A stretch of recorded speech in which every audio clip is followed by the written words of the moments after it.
जय हिंद दोस्तों। बात करेंगे हम समसामयिक की, करंट अफेयर्स की, जिसके अंतर्गत आज हम लोग देखेंगे क्रॉनिकल बुक जो अगस्त माह की आई थी उसका राष्ट्रीय सेगमेंट। बात करें ये करंट अफेयर्स आगामी जो भी एग्जाम होने जा रहे हैं, चाहे 67वीं बीपीएससी हो या फिर यूपी पेट हो या कोई अन्य एग्ज़ाम, जैसे कि और भी जो एग्ज़ाम है, वही वनडे एग्जाम्स हो, चाहे यूपीपीसीएस 2023 हो, सभी के लिए यह बहुत महत्वपूर्ण होगा। बात करेंगे हम सीधे पहले पॉइंट की। शिक्षा मंत्रियों का राष्ट्रीय सम्मेलन अभी हुआ था। कहाँ पे हुआ था, ये महत्वपूर्ण हो सकता है एग्जाम के लिए। तो शिक्षा मंत्रियों का राष्ट्रीय सम्मेलन हुआ गुजरात में, 2 दिवसीय था। केंद्रीय शिक्षा मंत्री धर्मेंद्र प्रधान और अन्य केंद्रीय मंत्री शामिल हुए। इस सम्मेलन में धर्मेंद्र प्रधान ने पीएम श्री स्कूल स्थापित करने की घोषणा की, जिसका लक्ष्य छात्रों को बेहतर भविष्य के लिए तैयार करना तथा यह नई राष्ट्रीय शिक्षा नीति यानी नीपी की प्रयोगशाला भी होगी। तो पीएम श्री स्कूल एक शब्द नया निकल के आया है, इसकी चर्चा हो सकती है। और कहाँ पे हुआ, गुजरात में हुआ है, तो ये महत्वपूर्ण हो सकता है। और बाकी इसमें कुछ नहीं है। बात करेंगे life style for the environment life movement के बारे में। नरेंद्र मोदी ने वीडियो कॉन्फ्रेंसिंग के माध्यम से एक वैश्विक पहल life style for the environment life movement की शुरुआत की। भारतीय प्रधानमंत्री, यह आंदोलन जीवन के अतीत से सीख लेता है, वर्तमान में संचालित होता है और भविष्य पर ध्यान केंद्रित करता है। कोई बहुत महत्वपूर्ण नहीं है, लेकिन इसको एक बार देख लेंगे क्या है।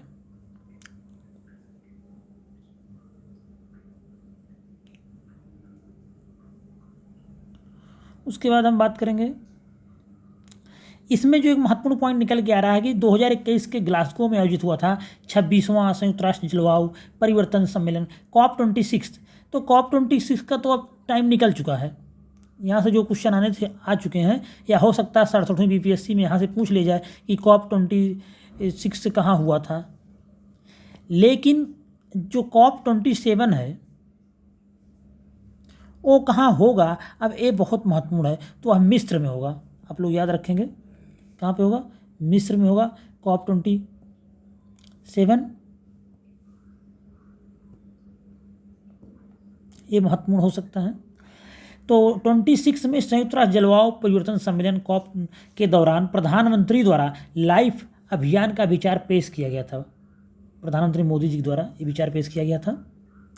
तो ये सब कोई बहुत महत्वपूर्ण नहीं, बस COP26 कहाँ हुआ था ये पूछा जा सकता है, या फिर COP27 कहाँ होगा ये पूछा जाएगा। COP से क्वेश्चन आता रहा है हमेशा, आप लोग देखे होंगे।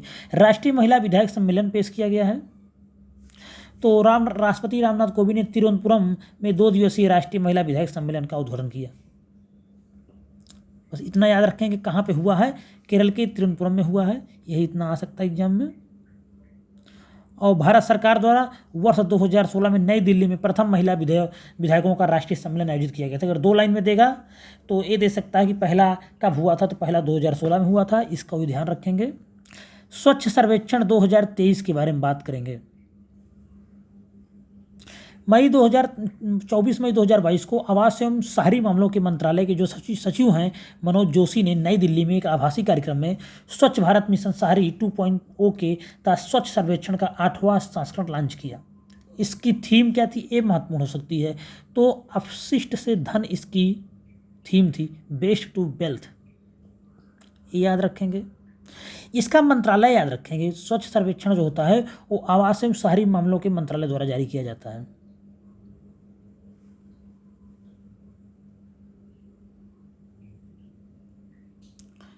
और बात करेंगे इस सर्वेक्षण में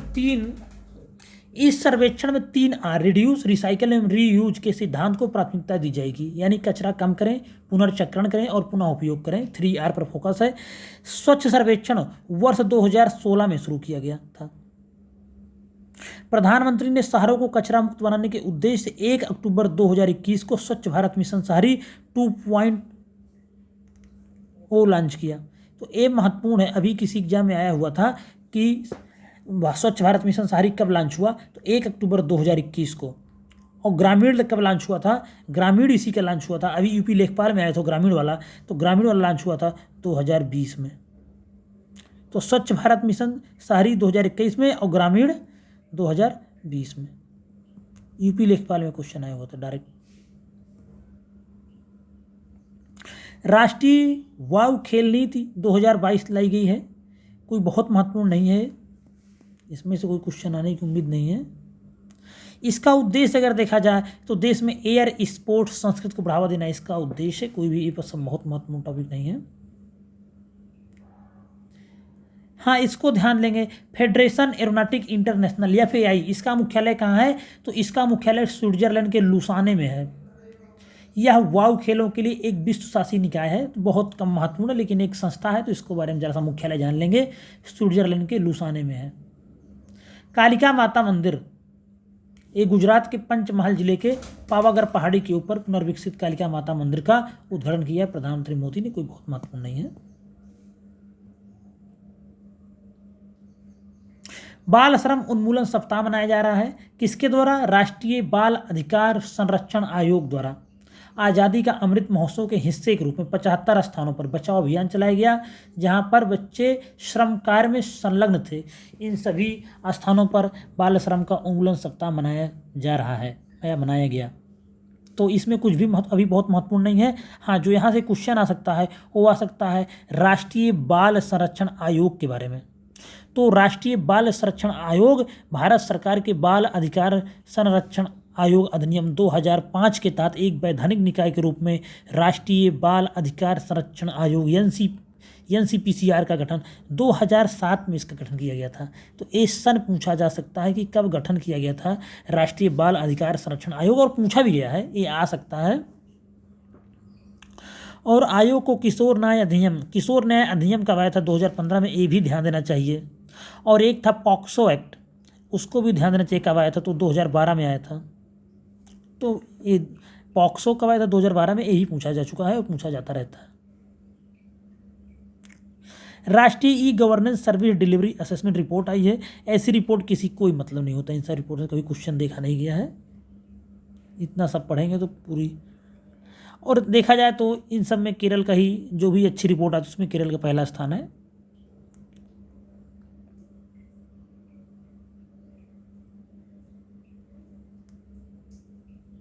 उसके बारे में बात करेंगे।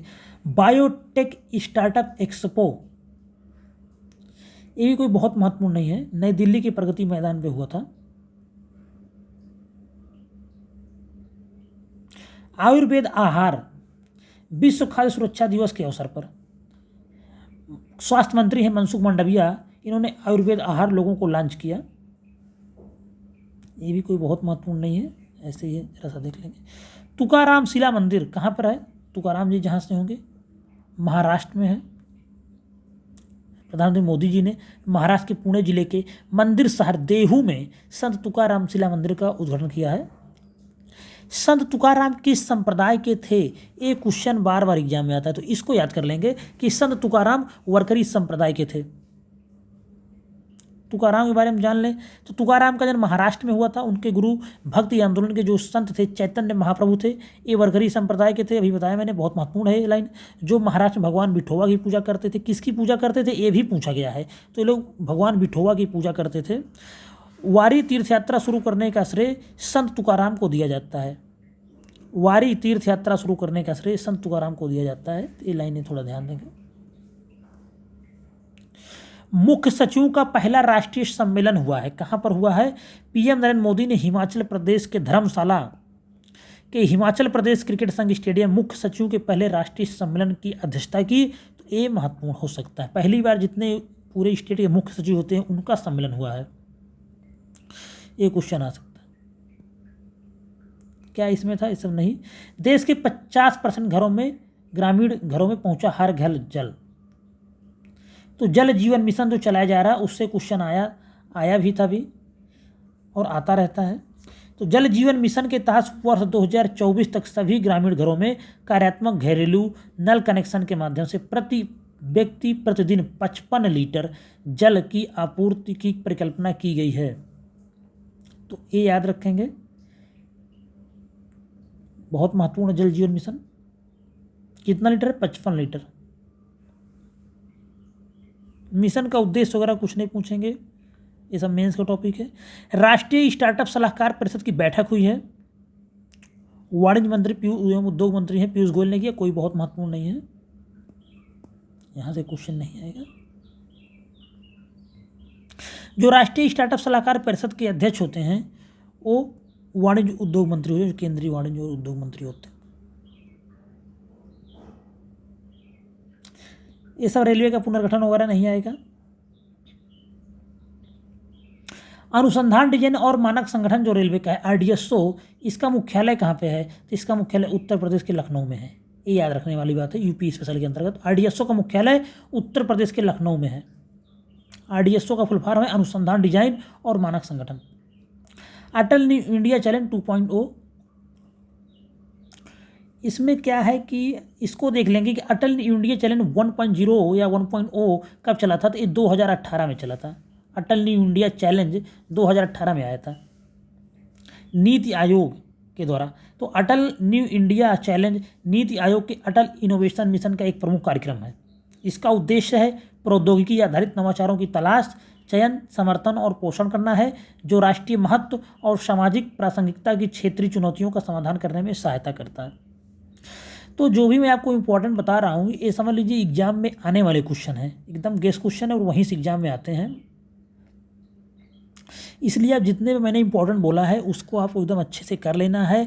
और अगर आप यूपी PCS और किसी भी स्टेट PCS या किसी भी जगह पे करंट में अच्छा परफॉर्म करना चाह रहे हैं तो क्रॉनिकल मंथली जो बुक आती है 35 रुपये की, जो 30 रुपये की आती है, 35 प्रिंट रहता है, उसको फॉलो करें।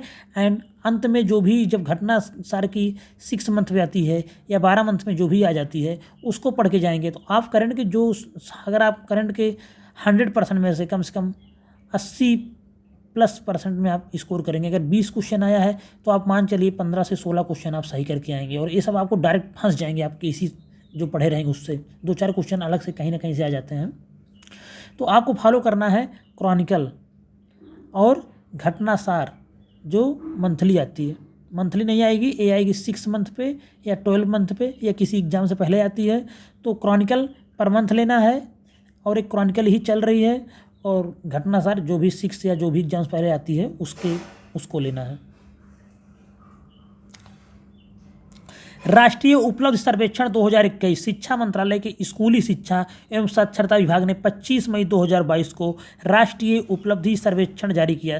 किस मंत्रालय ने जारी किया है? शिक्षा मंत्रालय ने। कोई बहुत महत्वपूर्ण नहीं है।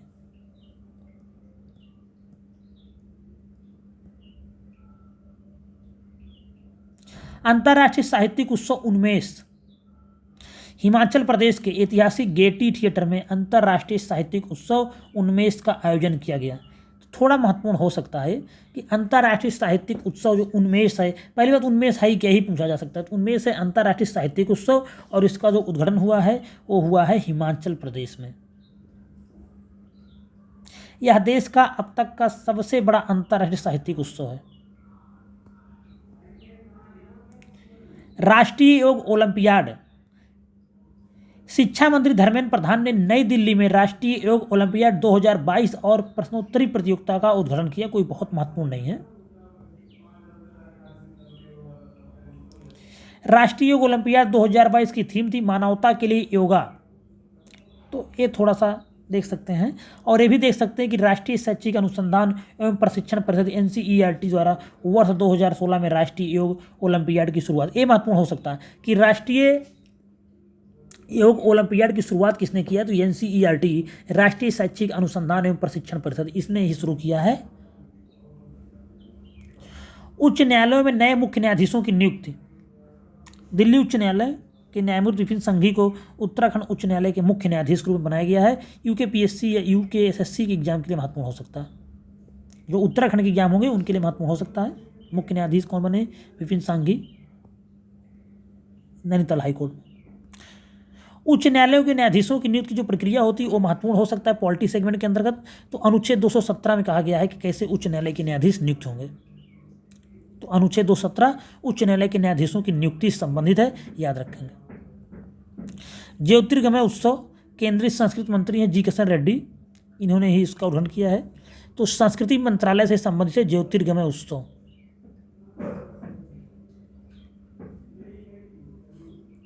बस इतना जानेंगे, संस्कृति मंत्रालय से संबंधित है और कोई बहुत महत्वपूर्ण नहीं। बाल सुरक्षा नियम 2021 देख लेते हैं इसमें क्या कुछ। अगर इसमें ये मेंस के टॉपिक, मेंस के लिए महत्वपूर्ण हो सकता है, इसमें कुछ भी महत्वपूर्ण नहीं है। अगर भारत में बांधों की संख्या के बारे में बात करें तो महाराष्ट्र 2394 बांधों के साथ पहले स्थान पर है। ए पॉइंट पीटी के महत्व के दृष्टिकोण से या किसी भी वनडे एग्जाम के दृष्टिकोण से महत्वपूर्ण हो सकता है कि सबसे अधिक बांध कहाँ पे, महाराष्ट्र पे है, और दूसरे नंबर पे है मध्य प्रदेश, तीसरे पे है गुजरात। तमिलनाडु में कावेरी नदी पर स्थित कलनई बांध भारत का सबसे पुराना बांध है। तमिलनाडु में कावेरी नदी पर स्थित कलनई बांध भारत का सबसे पुराना बांध है। ये महत्वपूर्ण हो सकता है कि वैसे भी कलनई बांध आया हुआ है, किस नदी पर स्थित है, तो कावेरी नदी पर स्थित है और सबसे पुराना बांध है, ये भी याद रखेंगे। डायरिया नियंत्रण पखवाड़ा चल रहा है, कोई भी बहुत महत्वपूर्ण नहीं है।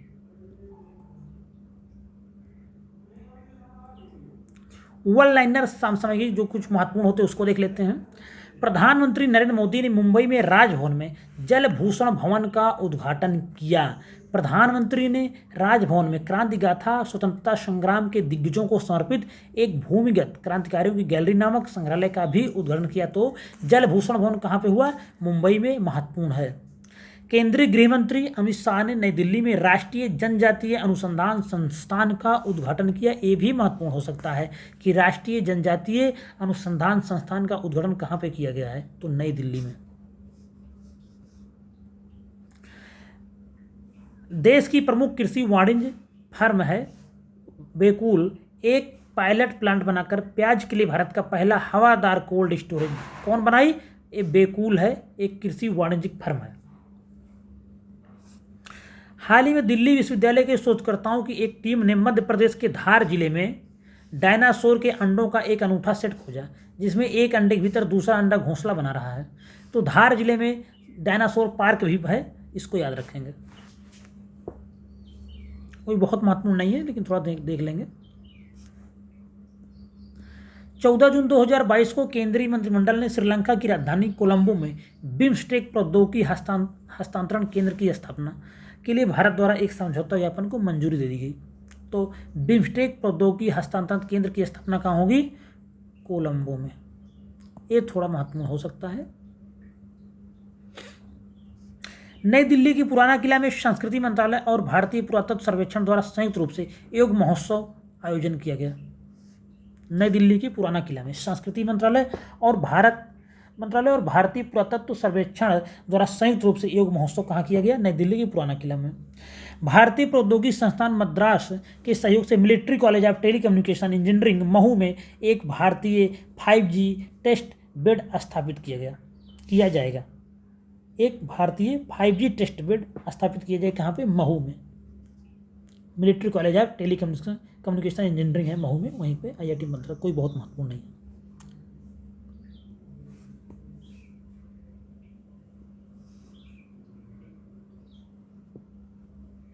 तो ये रहा राष्ट्रीय सेगमेंट पूरा अगस्त माह की क्रॉनिकल का। इसमें जिस पर भी महत्वपूर्ण लिखा हुआ है उसको तो आप देख ही लेंगे, और जो महत्वपूर्ण बताया है कुछ एक्स्ट्रा फैक्ट वो सब भी आप याद कर लेंगे। एग्जाम में आपको 100% क्वेश्चन यहीं से देखने को मिलेंगे, ये हमारा खुद का अनुभव है। और अंत में इतना कहना चाहेंगे कि वीडियो को आपके काम की ही है, लाइक करें, शेयर करें एंड सब्सक्राइब करें। धन्यवाद।